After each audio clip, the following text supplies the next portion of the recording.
उत्तर प्रदेश के महाकुंभ में आपको जेल का खाना मिल रहा है, और वो भी ऐसी जेल का जहां पर मशहूर शेफ रणवीर बरार भी जा चुके हैं। चौंकिए मत, क्योंकि इस बार आपको आगरा की जेल में बनी ब्रेड, बिस्किट्स और पाव के साथ ही प्रतापगढ़ जेल में बने आंवले का अचार और साथ ही मुरब्बा भी मिलेगा। वैसे शायद आप भी कभी यूपी की जेलों का खाना खाने के लिए लाइन में लगेंगे, क्योंकि यहाँ पर शेफ रणवीर बरार खुद जा करके खाना बनाना सिखा चुके हैं। और बुलंदशहर की जेल को तो इसी वजह से 5 स्टार जेल कहा जाता है। पर इतने में हैरान मत होना, क्योंकि इंडिया में एक ऐसा IIT भी है जो असलियत में एक जेल है। इनफैक्ट आपको एक खास जेल जयपुर के अंदर भी मिलेगी, जहाँ पर कैदियों को अकेले नहीं बल्कि पूरे परिवार के साथ रखा जाता है।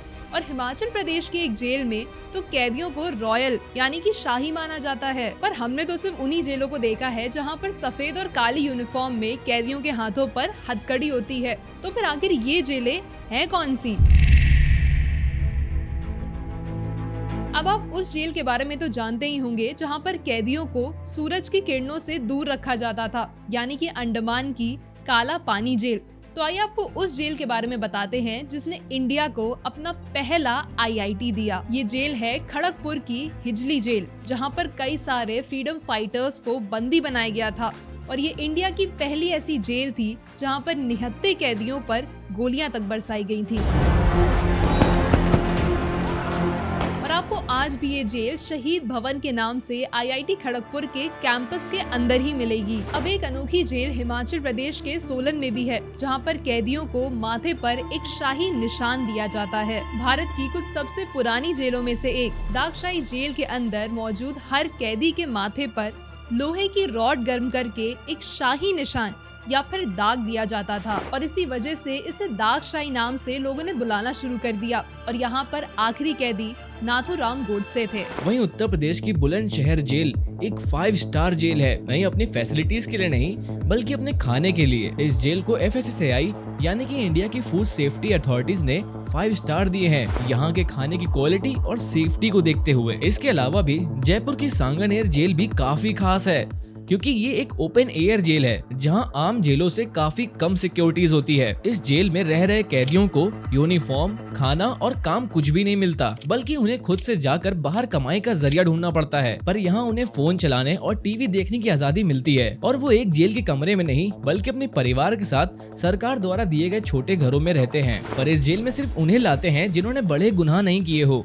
या फिर किसी के बर्ताव में बदलाव देखा गया हो। पर ये तमाम जेलें बनाने से पहले किसके मन में आया होगा कि आओ चलो लोगों को जेल में बंद किया जाए?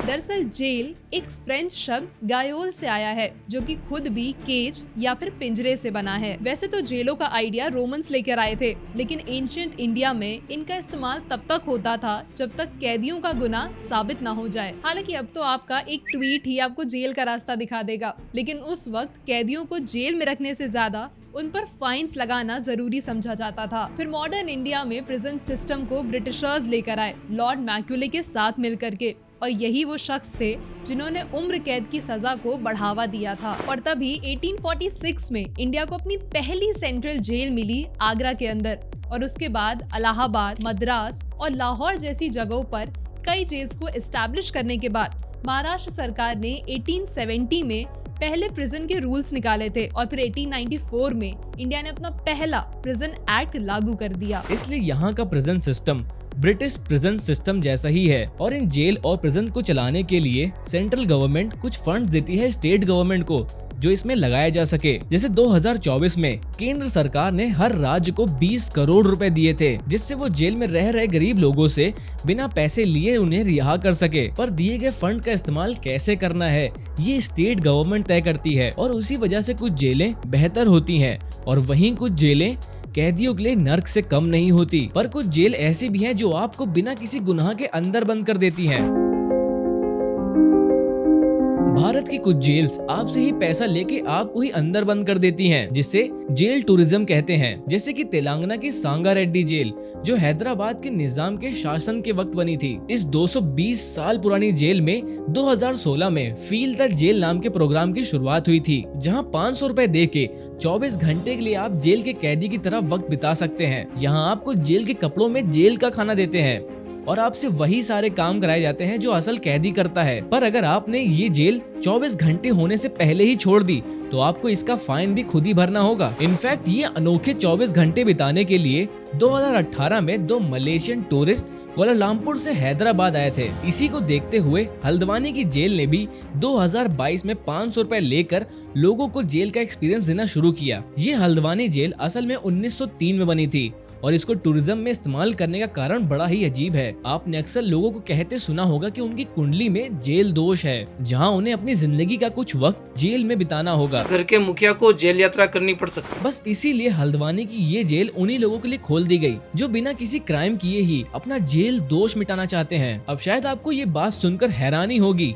लेकिन लखनऊ का कुछ यही हाल है, जहाँ 38 साल के बिजनेसमैन रमेश सिंह ने अपना जेल दोष हटाने के लिए यहाँ 24 घंटे बिताए थे। पर महाराष्ट्र की सबसे बड़ी जेल यरवदा जेल आपको अलग किस्म का जेल टूरिज्म कराती है। इस 154 साल पुरानी जेल में महात्मा गांधी, मोतीलाल नेहरू, लोकमान्य तिलक, सुभाष चंद्र बोस, पंडित जवाहरलाल नेहरू और साथ ही सरोजनी नायडू जैसे कई लीडर्स ने अपने कुछ दिन बिताए थे अंग्रेजों के समय पर यहाँ आप पैसे देकर खुद जेल के कैदी की तरह नहीं रहेंगे, बल्कि यहाँ पर बाकी सारे कैदी किस तरह से रहे हैं आपको वो सारी चीजें देखने को मिलेंगी। जैसे कि वो जगह जहाँ पर महात्मा गांधी और लोकमान्य तिलक रहे थे, या फिर हैंगिंग बैरक जहाँ पर मृत्यु दंड दिया जाता था, और या फिर फांसी यार्ड जहाँ पर फांसी होती थी। इस जेल टूरिज्म का मकसद है लोगों को ये बताना कि आखिर एक जेल की जिंदगी कितनी मुश्किल होती है, जिसके बारे में आपने फिल्म संजू में भी देखा होगा। पर अगर आपको याद हो तो संजय दत्त ने अपनी सजा के दौरान कई कुर्सियां बिनी थी और पेपर बैग्स बनाए थे, और आपको कुछ ऐसी ही स्किल्स दिल्ली की तिहाड़ जेल में भी देखने को मिलेंगी। लेकिन शायद कई लोग ये नहीं जानते कि दिल्ली की ये मशहूर जेल दिल्ली गवर्नमेंट के अंदर आने से पहले पंजाब गवर्नमेंट द्वारा चलाई जाती थी। तिहाड़ जेल की शुरुआत 1958 में एक छोटी सी जेल के तौर पर हुई थी, जिसे दिल्ली गेट से तिहाड़ विलेज लाया गया था। शुरुआत में इस जेल का सारा कंट्रोल पंजाब गवर्नमेंट के हाथों में था, जिसको बाद में दिल्ली सरकार के हवाले किया गया और लोगों ने इसे तिहाड़ जेल बुलाना शुरू कर दिया। सिर्फ इंडिया ही नहीं बल्कि पूरे एशिया की इस सबसे बड़ी जेल की खासियत सिर्फ इसका साइज नहीं है, बल्कि यहाँ की सेंट्रल जेल फैक्ट्री भी है। इस सेंट्रल जेल की फैक्ट्री में तिहाड़ जेल के कैदियों को फर्नीचर बनाने से लेकर के सिलाई करने, कपड़े बनाने और यहाँ तक कि पेंटिंग करना भी सिखाया जाता है। साथ ही इनकी केमिकल यूनिट में सरसों का तेल, फिनाइल, पेपर यूनिट में पेपर बैग्स और फाइल्स, और फूड यूनिट में अचार और पापड़ तक यहाँ के कैदी खुद से बनाते हैं। पर ये लिस्ट सिर्फ यहाँ खत्म नहीं होती, क्योंकि इसकी बेकिंग यूनिट में आपको ब्रेड्स और बिस्किट्स तक बनते दिखेंगे। पर इन सब की सबसे अच्छी बात पता है क्या है? कि यहाँ जो भी बनता है उसको गवर्नमेंट ऑफिसेस, इंडस्ट्रियल इंस्टीट्यूट्स और कॉलेजेस में सप्लाई किया जाता है, और यहाँ तक कि आप भी इसे तिहाड़ स्टोर से खुद खरीद सकते हैं। अब सोचिए भारत में सब कुछ कितना अनोखा है कि यहाँ की हर एक जेल एक नया अनुभव और सीख देती है। लेकिन अगर हम इन सारी बातों को 2 मिनट किनारे करके आज की सच्चाई देखें, तो आज भी इस देश में लोग न्याय के लिए दर दर भटकते हैं।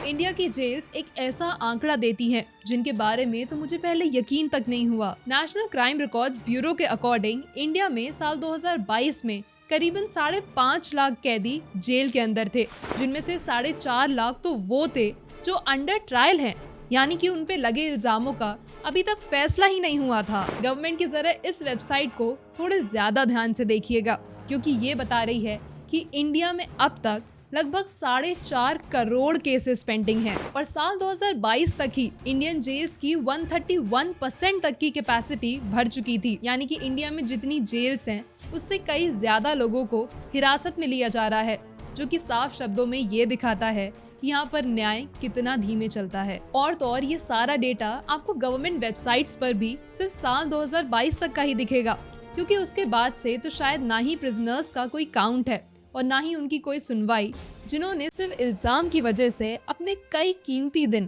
कोर्ट और कचहरी में काट दिए। और आपने कई सेलिब्रिटी केसेस को तो सिर्फ कुछ ही दिनों में सॉल्व होते देखा होगा, लेकिन आम जनता तो सनी देओल के इस तारीख वाले डायलॉग में ही अपनी सच्चाई ढूंढ लेती है। अगर आपको भी ऐसा लगता है तो हमें कमेंट्स में अपने विचार जरूर बताइएगा, और अगर ये वीडियो आपको थोड़ी भी इंफॉर्मेटिव लगी हो तो इसे शेयर जरूर करिएगा। और शायद इसी तरह दिल्ली को भी पावर और पैसे वाले दिल वालों की दिल्ली कहते आए हैं, बल्कि गरीबों की नजरिए से तो कि सिर्फ दिल दहला देने वाली दिल्ली बनकर रह गया है। अब ये किसकी गलती है और आखिर कितना खराब है दिल्ली का सच, ये जानने के लिए स्क्रीन पर आ रही इस वीडियो को जरूर देखिएगा, और हम मिलेंगे आपसे अगली वीडियो में।